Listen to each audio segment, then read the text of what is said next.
Bonjour, je suis Sophie Soriaglo, coach certifié et juriste, présidente de l'association Victor, je suis bénévole et je fais des groupes de parole que malheureusement on ne peut plus faire en ce moment à cause des restrictions sanitaires, restrictions donc des libertés de réunion et d'association, parce que voilà, donc il y a de plus en plus de violences dans le couple et dans la famille avec les différents confinements à couvre-feu, mais on n'a même plus le droit de se réunir puisque donc l'AGK est fermé. Voilà.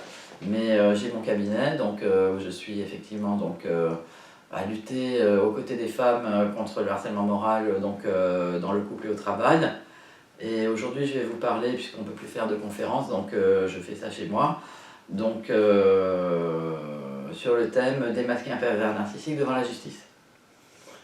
Alors comme vous le savez, je suis coach juridique et je suis la seule en Europe donc à faire ça et aider les femmes à se défendre devant la justice sans être avocat, mais à monter les dossiers, d'accord, à montrer les arguments, etc. Donc, et après quoi l'avocat va exécuter, même s'il ne connaît pas les pervers narcissiques, on va l'alimenter, lui donner effectivement de quoi vous défendre. Voilà. Hein, et je n'aide uniquement que les femmes, et non pas parce qu'il n'y a pas d'hommes qui sont victimes, mais simplement parce que pour repérer qu'un homme est un pervers narcissique, étant donné qu'il se fait toujours passer pour victime, c'est au moins à partir de la 4e ou 5e séance que je m'aperçois qui il est vraiment. Et donc voilà, je ne suis pas médium, et je ne peux pas le savoir à l'avance. Donc messieurs, arrêtez de m'accuser, que je ne vous aide pas, etc. Voilà. Et il y en a qui sont prêts à me payer d'ailleurs à prix d'or pour que je le fasse, et chaque fois je refuse. Donc, alors pourquoi ce thème, démasquer un pervers narcissique devant la justice, d'accord? Parce que ce que j'ai voulu aujourd'hui, c'était de faire une sorte de synthèse et d'apporter effectivement le décodage pour les victimes, comment elles vont faire pour se défendre et montrer au juge que monsieur est un manipulateur, pervers narcissique ou manipulateur, peu importe, d'accord?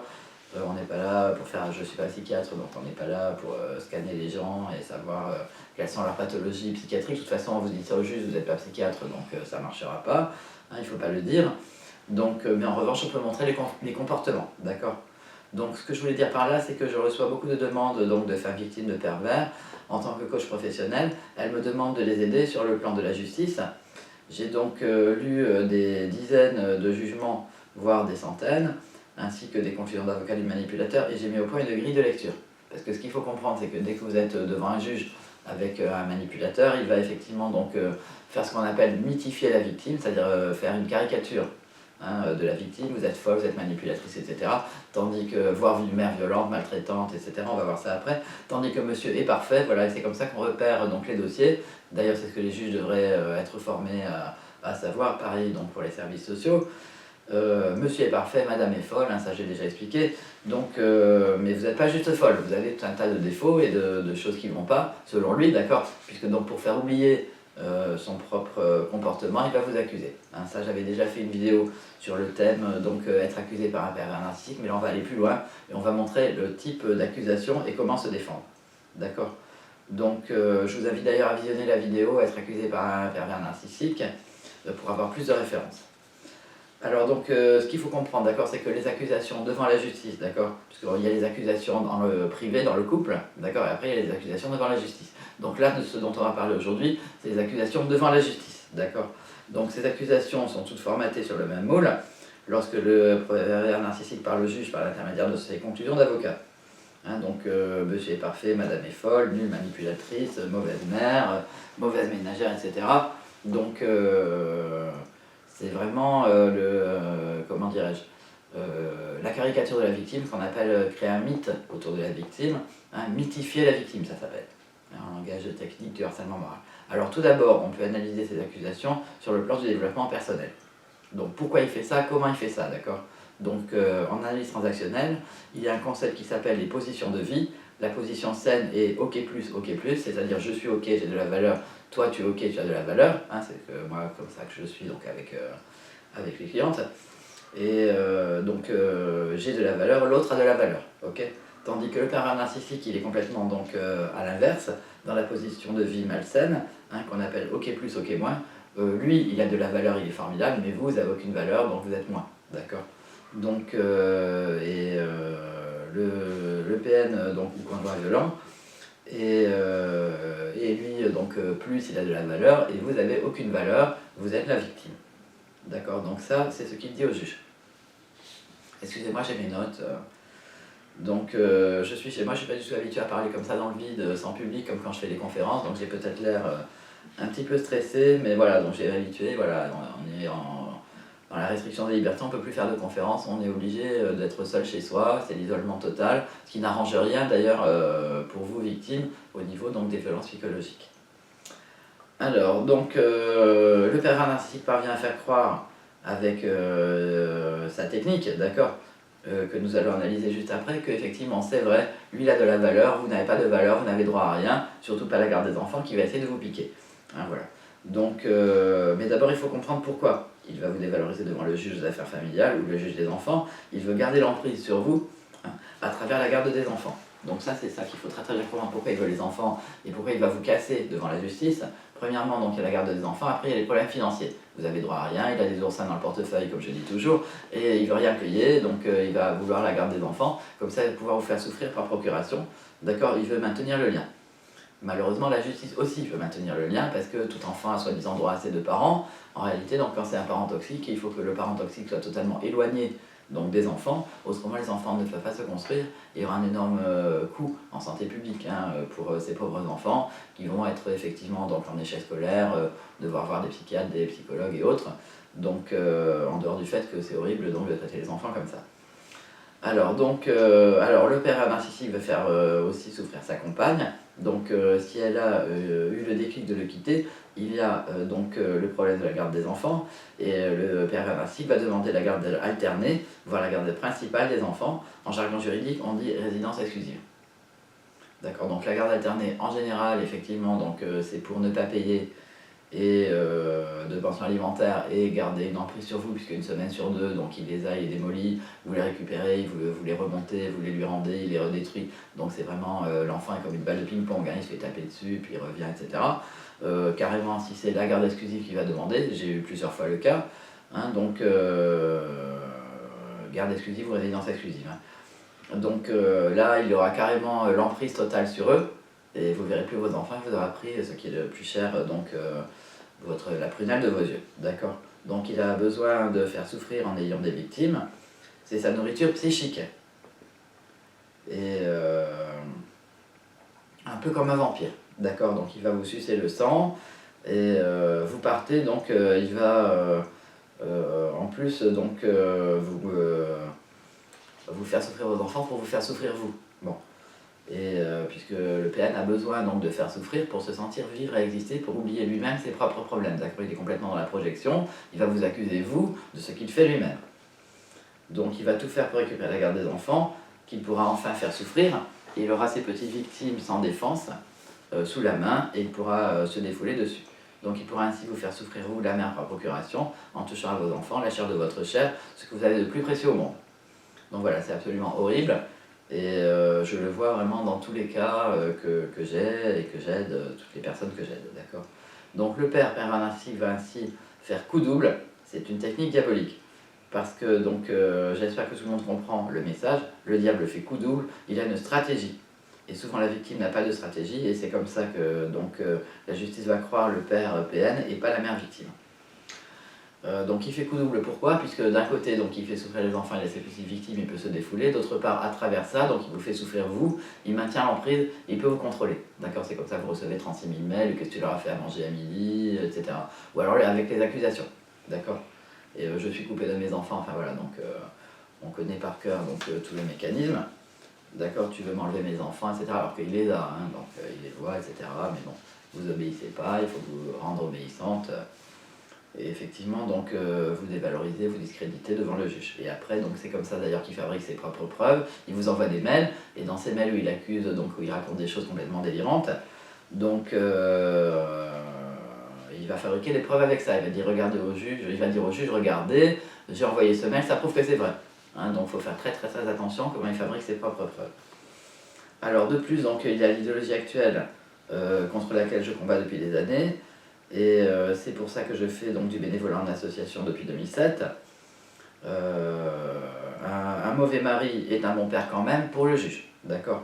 Donc c'est à ça que croient les juges qui ont été formés à cette théorie fumeuse avec les lois qui ne sont pas respectées, puisque en fait, donc, dès qu'il y a la violence conjugale, dont les enfants sont d'ailleurs souvent témoins, d'accord, le juge doit en tenir compte. Bien souvent, c'est madame n'a pas pardonné, elle alimente le conflit, donc on confond effectivement le conflit avec le harcèlement et la violence, et ça c'est très très grave, alors que ce sont des gens qui décident de la vie des citoyens, et qui décident en fonction de théories complètement fumeuses, et qui ne sont pas du tout, comment dirais-je, vérifiées, d'accord ? Alors donc la mère victime a en face d'elle un ensemble de points négatifs qu'elle va devoir surmonter. Donc elle n'a pas juste le pervers narcissique, elle a aussi donc ex-conjoint violent psychologiquement, physiquement. Elle a aussi donc la justice et les intervenants sociaux.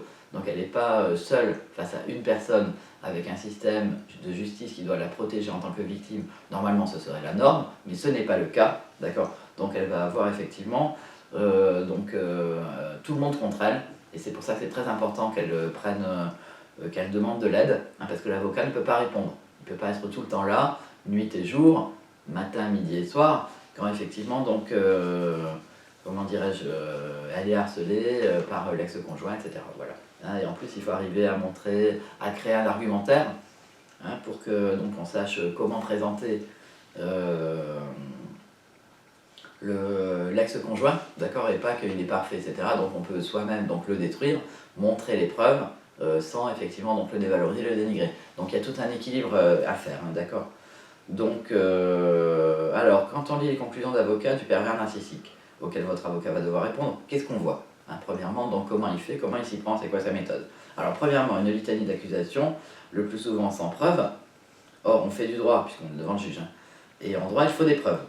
Donc, et le plus souvent, donc, le pervers narcissique fait faire des faux témoignages. Il fabrique des preuves. Donc il fait témoigner des gens qui ne vous connaissent même pas, qui ne vous ont jamais vu, d'accord. Donc il va aussi mentir sur ses revenus, pour ne rien payer, ou payer moins de pensions, etc. Donc il va aussi organiser son insolvabilité, d'accord. Deuxièmement, qu'est-ce qu'on trouve dans ces, dans ces conclusions d'avocat, c'est des justifications de sa position de vie. J'ai raison, j'ai de la valeur et pas elle. Et pas elle, évidemment, vous, la victime. Alors donc ce point, pour prouver qu'il est un bon père et que vous n'avez pas le droit d'avoir le moindre accès aux enfants, car le persécuteur c'est vous et c'est lui la victime. Tout est inversé, c'est diabolique aussi, d'accord. Donc effectivement, on voit qu'on est en face du mal, de quelqu'un qui veut vraiment vous faire du mal et vous détruire, mais si vous commencez à dire au juge, il veut me détruire, ça marche pas du tout, parce que là on va vous traiter de paranoïaque. Donc c'est vraiment compliqué de pouvoir se défendre et de pouvoir gagner en disant la vérité en fait, hein, parce qu'il faut savoir la dire d'une certaine façon, la vérité, parce qu'on ne va pas se mettre au même niveau, hein, que le pervers pour, gagner par le mensonge. On ne gagnera pas. Sur le mensonge, vous n'arrivez pas à la cheville. Donc il faut effectivement mettre en place une stratégie réelle de vérité et empêcher effectivement le pervers, donc de vous laminer définitivement, de vous prendre vos enfants, de vous laisser sans un sou, hein, parce qu'en plus il y a le traumatisme, donc du harcèlement sans arrêt, donc beaucoup de femmes finissent en arrêt maladie, donc de travail, donc c'est très très compliqué, d'accord. Alors quel est donc le mécanisme et comment il s'y prend pour essayer d'obtenir la garde des enfants et vous laminer de façon définitive, c'est comment il va faire, voilà. Avant de savoir comment répondre, d'accord, et comment démasquer, il faut d'abord comprendre comment il fait, d'accord. Voilà, moi je suis très axé sur la méthodologie, donc voilà. Alors c'est ce que j'ai trouvé en fait comme théorie, il y a de la théorie qui a été faite là-dessus, hein, c'est le processus de la domination conjugale qui a été mis en place au Québec, à partir d'une étude d'ailleurs du ministère de la Santé du Québec, par une association, enfin un cabinet donc, qui aidait au départ donc simplement les femmes victimes, qui étaient un foyer pour femmes victimes, et où en fait ils se sont rendus compte, c'est des psychologues, sociologues, etc., ils se sont rendus compte qu'en fait il fallait aussi traiter les auteurs, et donc ils ont fait des thérapies pour auteurs de violences conjugales, et ils ont analysé, en fait c'est ça l'étude, donc, qui a été financée par le ministère de la Santé du Québec, qui au moins s'intéresse aux victimes.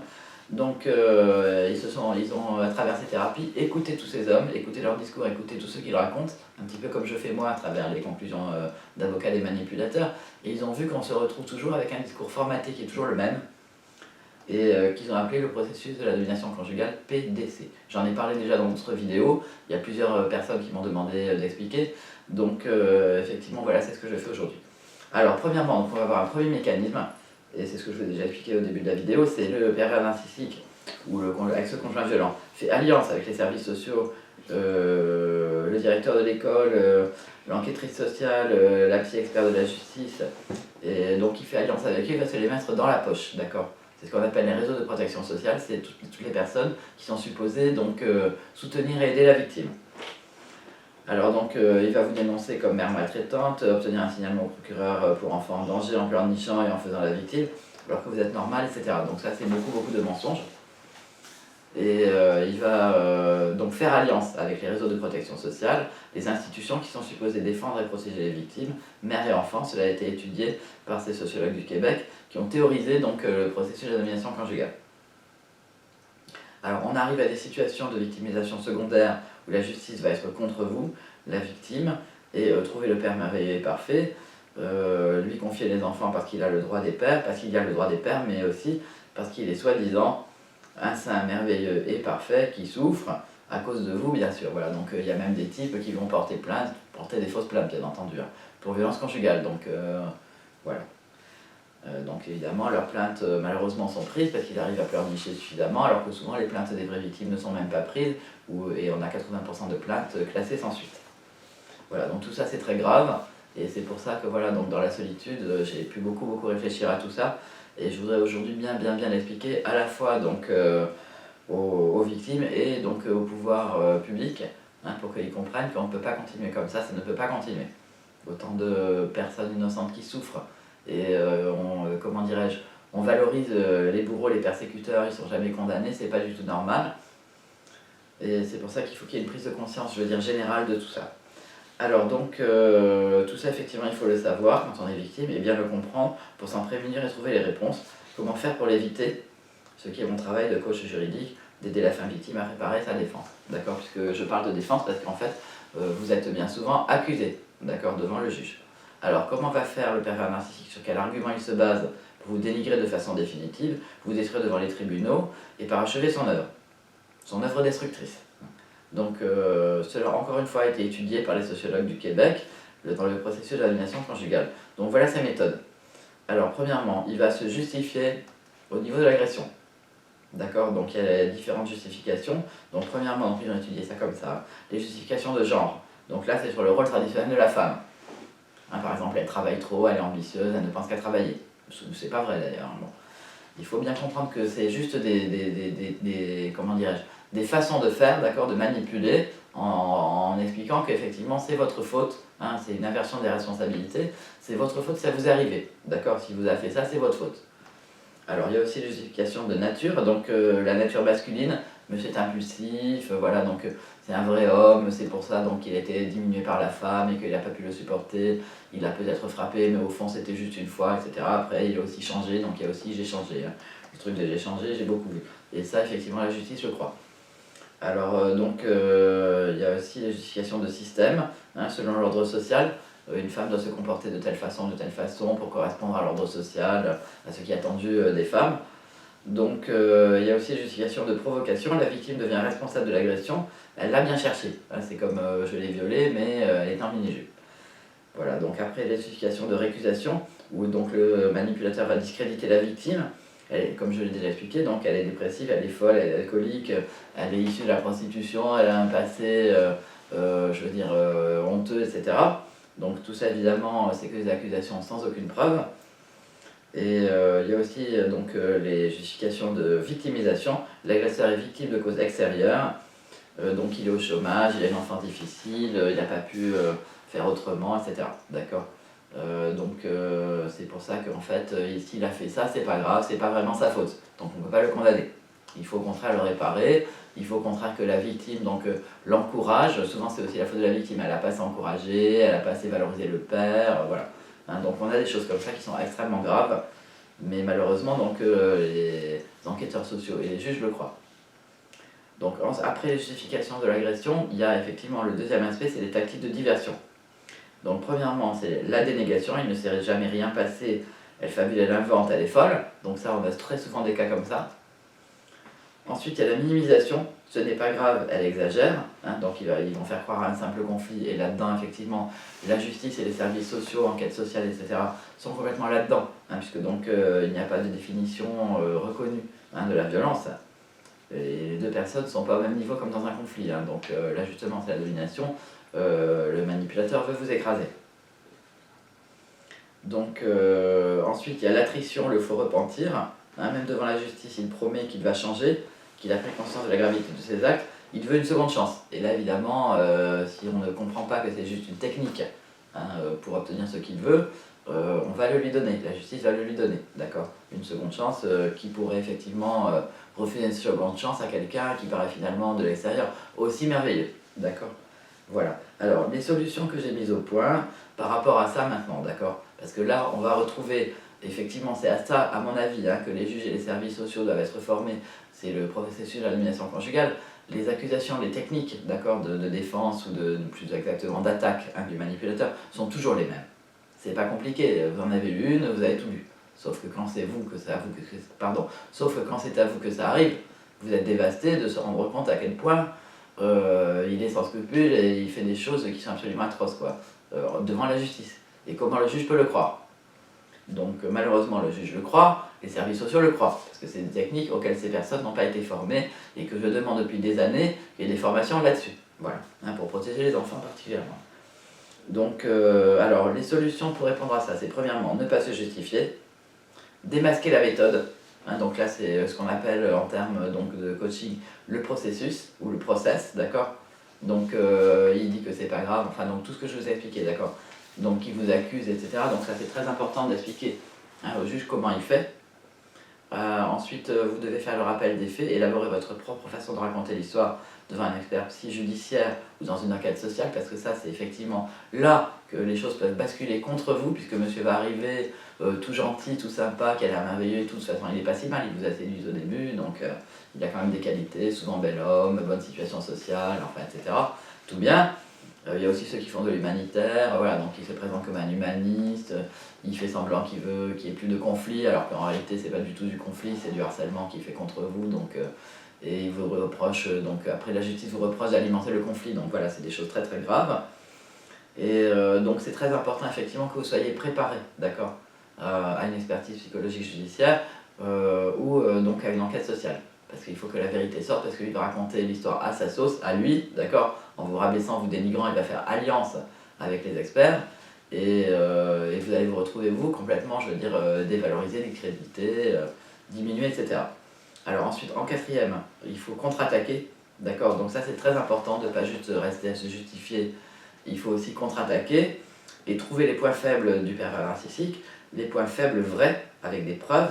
Donc en se rappelant que les accusations contre vous sont faites sans preuve, pour qu'on le croie, qu'on oublie ses torts et que la justice se concentre sur vos torts supposés et souvent imaginaires à vous, d'accord. Donc ça c'est très très très important, hein, il faut pouvoir effectivement contre-attaquer.